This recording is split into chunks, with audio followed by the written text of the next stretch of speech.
اعوذ باللہ من الشیطان الرجیم، بسم اللہ الرحمن الرحیم۔ عزیز طلباء، السلام علیکم۔ امید کرتی ہوں کہ آپ سب خیریت سے ہوں گے۔ ہم اپنے تدریسی سلسلہ کو آگے بڑھاتے ہیں۔ آج ہمارا تدریسی سلسلہ نمبر 21 ہے۔ تاریخ 7 اگست 2020 عیسوی اور دن جمعۃ المبارک۔ آج ہم پڑھائی کریں گے شیخ سعدی کے اقوال سبق کی۔ اس میں ہم شیخ سعدی کا تعارف پڑھیں گے اور الفاظ معنی آپ اچھی طرح یاد کریں گے۔ اللہ پاک سے دعا ہے کہ وہ تعلیم کے سلسلے میں ہمارے سینوں کو کھول دے، ہمارے لیے آسانیاں پیدا فرمائے اور اس سبق کو سمجھنے میں ہماری مدد فرمائے، آمین۔ کتاب صفحہ نمبر 50 پر سبق موجود ہے جس کا عنوان لکھا ہوا ہے شیخ سعدی کے اقوال۔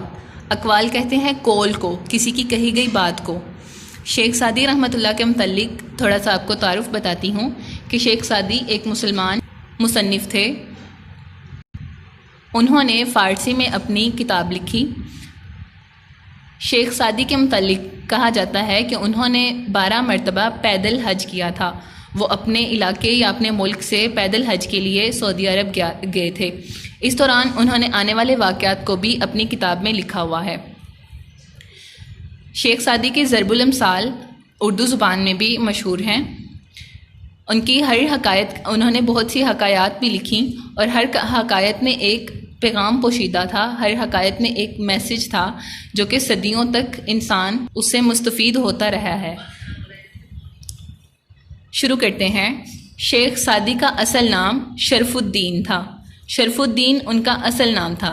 سعدی ان کو چونکہ سعد زنگی کے زمانے میں تھے اس لیے انہیں سعدی کے نام سے وہ مشہور ہیں۔ انہیں حکیم مشرق یعنی مشرق کا حکیم کے لقب سے یاد کیا جاتا ہے۔ وہ معلم اخلاق بھی ہیں۔ معلم کہتے ہیں استاد کو، معلم اخلاق یعنی اخلاق کے متعلق تعلیم دینے والے بھی کہلاتے ہیں۔ سلطان سعد زنگی کے زمانے میں، سلطان سعد زنگی اس وقت شہر شیراز کا حکمران تھا۔ اس زمانے میں ایران کے شہر شیراز میں یہ پیدا ہوئے تھے۔ شیخ سعدی رحمۃ اللہ نے طویل عمر پائی۔ طویل کا مطلب ہے لمبی، اور اپنی زندگی کا بیشتر حصہ سیر و سیاحت میں گزارا۔ بیشتر یعنی زیادہ حصہ۔ شیخ سعدی رحمۃ اللہ نے شاعری بھی کی اور نثر میں بھی لکھا۔ شاعری اور نثر دونوں اردو ادب میں استعمال ہوتے ہیں۔ شاعری سے مراد ہے کوئی بات مصرع کی صورت میں لکھنا، اور نثر کوئی تحریر پیراگراف کی صورت میں لکھنا نثر کہلاتا ہے۔ شاعری میں ان کی مثنوی، بوستان اور نثری کتابوں میں گلستان کو بہت زیادہ شہرت اور اہمیت حامل ہے۔ بوستان اور گلستان یہ دونوں شیخ سعدی کی کتابیں ہیں۔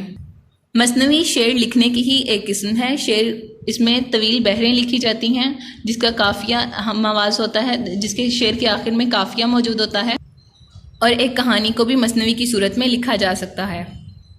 آگے لکھا ہوا ہے خاص طور پر گلستان۔ گلستان ان کی کتاب ہے۔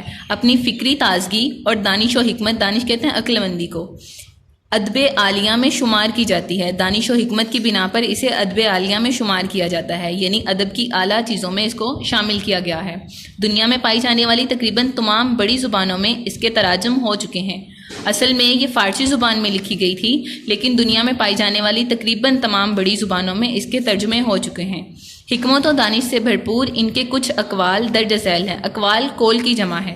نمبر 1 پر لکھا ہوا ہے دنیا کا مال زندگی کے آرام اور سکون کے لیے ہے، نہ کہ زندگی مال جمع کرنے کے لیے۔ یعنی دنیا میں ہم نے جتنا بھی مال کمایا ہے وہ ہمارے آرام و سکون کے لیے ہے۔ وہ صرف اس لیے ہے کہ اس میں ہم اپنی زندگی کو سہل بنا سکیں، آرام دہ بنا سکیں۔ وہ اس لیے نہیں کہ ہم اپنی زندگی جو ہے وہ مال جمع کرنے میں ہی صرف کر دیں۔ نمبر 2 لکھا ہوا ہے اگر تو دنیا کی نعمتوں سے فائدہ اٹھانا چاہتا ہے تو لوگوں پر احسان کر جیسے اللہ نے تجھ پر احسان فرمایا۔ 2 آدمیوں کی کوشش بے فائدہ ہے، ایک وہ جس نے مال کمایا مگر کھایا نہیں، دوسرا وہ جس نے علم پڑھا مگر اس پر عمل نہ کیا۔ یہ دونوں آدمی جتنی بھی کوشش کر لیں یہ بے فائدہ ہی رہے گی کہ مال کماتا رہا مگر کھایا نہیں، مال کمانے میں ہی زندگی بسر کر دی اور پھر موت نے آن لیا اور اس مال کو کھایا ہی نہیں، اور دوسرا وہ جو علم تو پڑھتا رہا مگر اس پر عمل اس نے نہ کیا۔ نمبر 4 پر لکھا ہوا ہے بے عمل عالم ایسا ہے، بے عمل یعنی جو عمل نہ کرتا ہو اپنے علم پر، اور عالم کہتے ہیں علم رکھنے والے کو، ایسا ہے جیسے اندھے کے ہاتھ میں مشل، مشل کا مطلب ہے چراغ، لوگ تو اس سے فائدہ اٹھاتے ہیں مگر وہ خود کچھ فائدہ حاصل نہیں کر سکتا. یعنی اگر آپ کو اگر کوئی شخص عالم ہے، وہ دوسروں کو تو تعلیم دیتا رہا ہے مگر خود اس علم پر عمل نہیں کرتا رہا، تو وہ ایک اندھے کی طرح ہے جس کے ہاتھ میں مشل ہے. لوگ تو اس سے فائدہ اٹھائیں گے مگر وہ خود اس سے محروم رہے گا. نمبر 5 پر لکھا ہوا ہے دشمن کے ساتھ بے موقع نرمی کرنا اسے شیر بنانا ہے.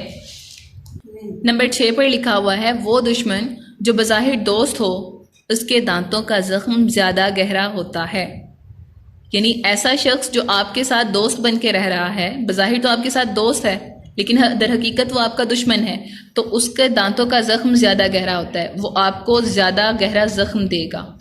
دیوار کے پیچھے بھی بات کرتے وقت ہوشیار رہ، ہو سکتا ہے کہ دوسری طرف دشمن کان لگا کر سن رہا ہو. نمبر 8 پر لکھا ہوا ہے اگرچہ معاف کرنا اچھا ہے لیکن لوگوں کو ستانے والے کے زخم پر مرہم نہ رکھ. یعنی تم معاف کرو لیکن ایسے شخص کو کبھی معاف نہ کرو جو ہمیشہ ہی دوسروں کو ستانے یا دوسروں کو تنگ کرنے پہ لگا رہے. نمبر 9 پر لکھا ہوا ہے بری عادت والا انسان اپنی بری عادت کی وجہ سے ہمیشہ مصیبت میں پھنستا ہے. یعنی اس کی بری عادت اس کو کبھی بھی فائدہ نہیں دے گی، وہ ہمیشہ اپنی اس بری عادت کی وجہ سے مصیبت میں پھنسے گا. نمبر 10 پر لکھا ہے بات اس وقت کر جب تجھے یقین ہو کہ اثر ہوگا، بے فائدہ بات کر کے اپنی قدر نہ گھٹا. یعنی بات ہمیشہ اسی وقت کرنی چاہیے جب درست اس کا وقت آئے یا درست اس کا موقع ہو. نمبر 11 پر لکھا ہوا ہے 10 آدمی ایک دسترخوان پر اکٹھے بیٹھ کر کھا سکتے ہیں مگر 2 کتے ایک مردار کو مل کر نہیں کھا سکتے. اس کے 2 طرح سے معنی ہوں گے. 2 کتے ایک مردار کو مردار کہتے ہیں مردہ کو، ایک مردے کا گوشت 2 کتے مل کر نہیں کھائیں گے، دونوں ایک دوسرے سے لڑتے جھگڑتے رہیں گے. اس کا ایک مطلب تو یہ ہوگا کہ 2 شخص جو ناجائز طریقے سے حکومت چلا رہے ہیں وہ کبھی بھی اکٹھے حکومت نہیں چلا سکیں گے. اور اس کا دوسرا مطلب یہ ہے کہ وہ شخص جس نے مال ناجائز طریقے سے کمایا وہ کبھی بھی اپنے جیسے کسی دوسرے شخص کے ساتھ اس کو شیئر نہیں کرے گا. نمبر 12 پر لکھا ہوا ہے سب سے بڑا بد نصیب وہ ہے جو لوگوں کو ستاتا ہے کیونکہ جب اس پر مصیبت پڑے گی تو کوئی اس کا دوست نہ ہوگا. یعنی لوگوں کو تنگ کرنے میں اس نے اپنی زندگی گزاری ہے، تو جب وہ کبھی مصیبت میں ہوگا تو کوئی بھی شخص اس کی مدد کے لیے نہیں آئے گا. نمبر 13 پر لکھا ہوا ہے جو بری صحبت میں بیٹھتا ہے اس کی سوچ کبھی اچھی نہ ہوگی. یعنی جس کے دوست بہت برے ہیں وہ کبھی بھی اچھی سوچ نہیں رکھے گا.